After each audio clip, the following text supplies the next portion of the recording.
जैसे ही डोरबेल बजती है, निशा की माँ दरवाज़ा खोलने के लिए जाती है। जैसे ही उन्होंने दरवाज़ा खोला, उनकी आंखें फटी की फटी रह गईं, क्योंकि दरवाज़े पर कोई और नहीं, उनकी बेटी थी। अरे निशा, तू अचानक से यहाँ कैसे? तेरे ससुराल में सब ठीक तो है ना? और तेरे चेहरे पे ये निशान कैसा? कुछ हुआ है क्या? सुमित्रा ने बेटी निशा से कहा। माँ, मुझे वहाँ नहीं रहना। वो लोग इंसान नहीं, दरिंदे हैं। मुझे बचा लो माँ, मैं तलाक चाहती हूँ। तलाक शब्द निशा के मुंह से सुनते ही अम्मा जी, निशा की दादी, बोल पड़ी। अरे ओ छोरी, तू यह सब क्या कह रही है? तुझे ऐसे यहाँ नहीं आना चाहिए था। ससुराल में चाहे कितना ही दुख मिले, रहना तो वहीं पड़ता है।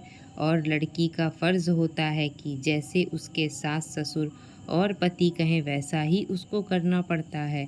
यह शादी कोई गुड्डे गुड़ियों का खेल नहीं जो तुझे तलाक चाहिए। अरे तलाक हो गया तो सारी दुनिया भर में बदनाम हो जाएगी।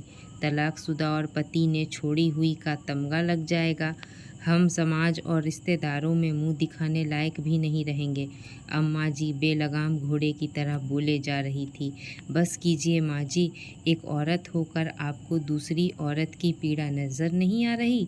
बेटी से वजह पूछने की बजाय आप उसे कटु शब्दों से ठेस पहुँचा रही हैं, बल्कि बेटी के आंसू पोंछने की बजाय उसे वापस उस नरक में जाने की कह रही हो। आप चुप रहो अम्मा जी, क्योंकि अपनों के दिए जख्म के घाव तो भर जाते हैं, लेकिन शब्द के घाव कभी नहीं भरते हैं। सुमित्रा ने अम्मा जी को दो टूक जवाब देते हुए कहा। हाँ हाँ, मुझे क्या मतलब, तू जाने, तेरी बेटी है तो मैं तो चुपचाप बैठकर तमाशा देख लूँगी। अम्मा जी भी मुंह बनाते हुए दूसरे कमरे में चली गई। आखिर क्या हुआ निशा? तेरी यह हालत कैसे हुई? मुझे भी बता, उन लोगों ने तेरे साथ क्या किया? सुमित्रा ने निशा को हिम्मत देते हुए कहा। माँ, नीलेश के घर वाले और नीलेश का व्यवहार मेरे प्रति ठीक नहीं है। नीलेश के व्यवहार से ऐसा लगता है जैसे उन्होंने यह शादी अपनी मर्जी से नहीं की। वो हर वक्त मुझसे कुछ खींचे खींचे से रहते हैं।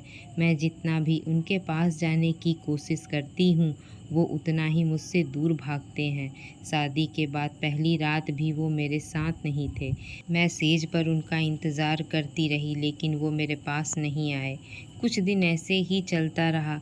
मैंने जब एक दिन पूछा कि तुम रोज़ रात को कहाँ जाते हो, तो मेरे सवाल का जवाब देने की बजाय वो मेरे ऊपर गुस्से से बोलने लगे कि तुम्हें क्या मतलब है, कहाँ जाता हूँ कहाँ नहीं? तुम मेरी बीवी बनने की कोशिश मत करो। यह शादी सिर्फ मेरे लिए दिखावा है। मुझे तुम में कोई इंटरेस्ट नहीं है, समझी ना? अब जा, घर का काम संभाल, वरना पड़ेंगे दो गाल पर, अक्ल ठिकाने आ जाएगी। जब मैंने यह बातें अपनी सासू माँ से कही तो सास ने तो यह कहकर मुझे ताने दिए कि तेरा सांवला रंग देखकर इसे इच्छा नहीं होती होगी तेरे पास आने की। और तुझे क्या करना है जानकर कि रात को तेरा पति कहाँ जाता है कहाँ नहीं? तू बस अपने घर के कामों से मतलब रख। जा, अब जाकर अपना काम संभाल। और हाँ, सब्जी में नमक कम डालना। रोज़ रोज़ सब्जी में नमक ज़्यादा कर देती है, बेस्वाद सब्जी बनाती है। सास ने मुख्य बातों से पल्ला झाड़ते हुए कहा। निशा रसोई में काम करते वक्त यह सोचने लगी कि यह सारी बातें अपनी माँ को बताऊं, लेकिन वह रुक गई, यह सोचकर कि शादी तय होने से और विदाई तक माँ ने यही सीख दी कि बेटी, ससुराल में कभी भी पलटकर जवाब मत देना, बस सुनती ही रहना, क्योंकि एक लड़की को हमेशा झुककर ही चलना चाहिए ताकि ससुराल में प्यार मिलता रहे, ससुराल वालों का सदा मान सम्मान करना। और जिसने एडजस्ट करना सीख लिया, समझो उसने जीवन जीना सीख लिया। एक बात और बेटी, चाहे सुख हो दुख हो, कभी भी ससुराल की बातें मायके में और मायके की बातें ससुराल में मत कहना, क्योंकि लड़की का ससुराल ही सब कुछ होता है।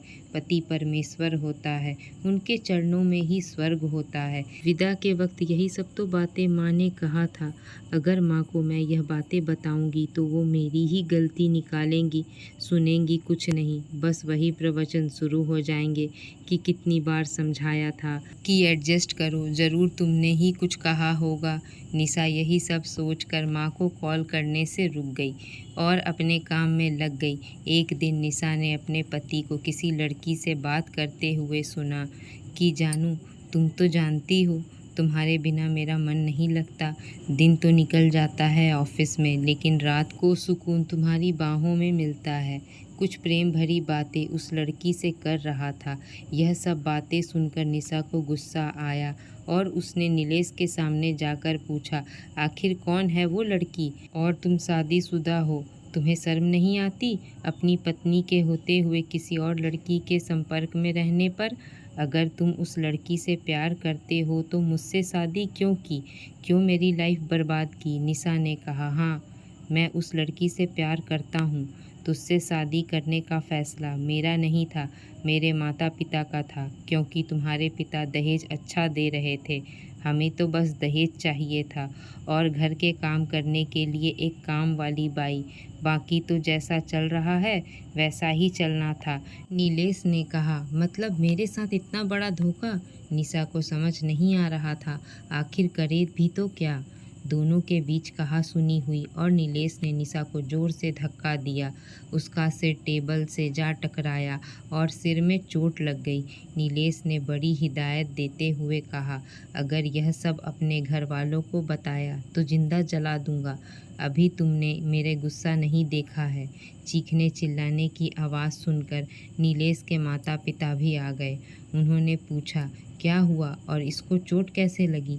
नीलेश ने कहा, इसको सच पता चल गया था तो इसका मुंह बंद करना ज़रूरी था। माता पिता ने नीलेश का साथ देते हुए कहा, तुमने बिल्कुल ठीक कहा। काफ़ी दिन से हर बात में सवाल कर रही थी। तुमने अच्छा सबक सिखाया। निशा के साथ सच में धोखा ही हुआ। अब निशा ने निश्चय कर लिया कि वह ऐसे पति के साथ बिल्कुल भी नहीं रहेगी जो किसी दूसरी लड़की के संपर्क में है, क्योंकि एक लड़की सब कुछ बर्दाश्त कर सकती है, लेकिन यह बर्दाश्त नहीं कर सकती कि उसका पति किसी दूसरी औरत से रिश्ता बनाए। अब निशा ने ठान लिया, ये अन्याय नहीं सहेगी, बल्कि अन्याय के खिलाफ आवाज़ उठाएगी। कैसे न कैसे निशा अपने ससुराल से भागकर मायके आ गई।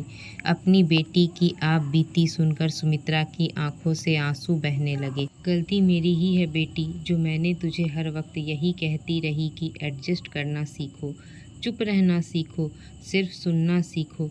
बल्कि मुझे यह सिखाना चाहिए था कि अपने साथ अन्याय होने पर आवाज़ उठाना सीखो, जवाब देना सीखो, क्योंकि एडजस्ट शब्द सुनने और कहने में ही अच्छा लगता है।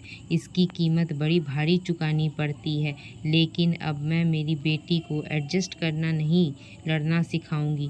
खुद के लिए, रिश्तेदार और समाज की परवाह किए बिना मेरी बेटी को तलाक ज़रूर दिलवाऊंगी। सुमित्रा ने कहा, उस कमीने की यह मजाल जो उसने मेरी बेटी पर हाथ उठाया।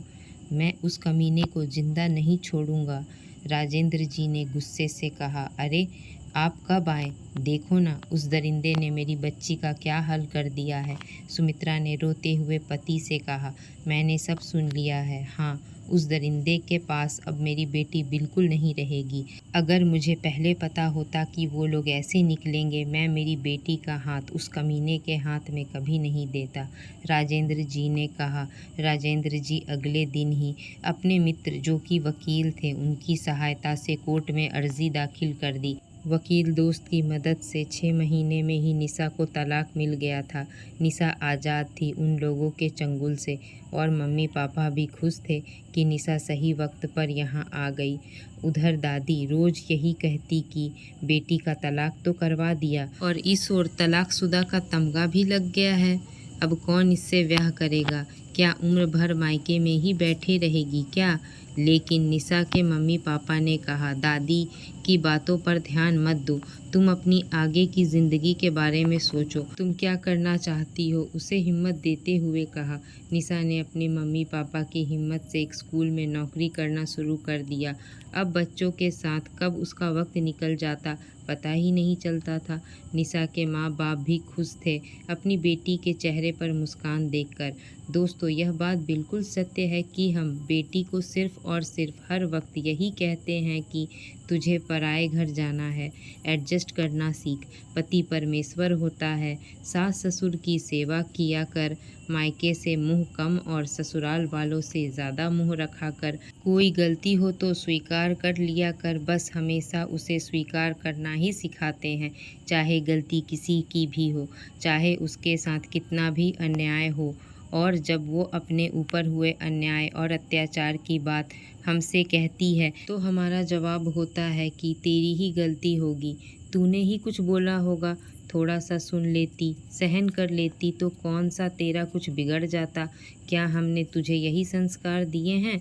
यह सब सुनते ही उसका मनोबल टूट जाता है और अपने घर वालों के साथ न मिल पाने की वजह से ना जाने निशा जैसी कितनी बेटी ससुराल के हाथों बलि चढ़ जाती हैं। आज भी समाज में बेटियों को बोझ समझा जाता है।